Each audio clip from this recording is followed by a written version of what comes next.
లక్ష్మీభ్యో నమః. అందరికీ వందనాలు. అచ్చం అమ్మవారి పూల జడలాగా ఉంది కదా.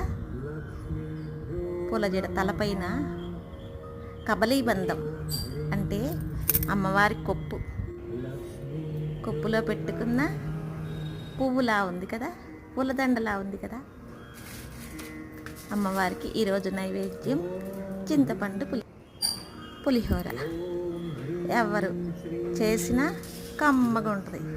ఏ చేతి వాటం అదే. ఒక్కొక్కరికి ఒక్కో రుచి వస్తుంది. ఎలా చేసినా అమృతంలాగే ఉంటుంది.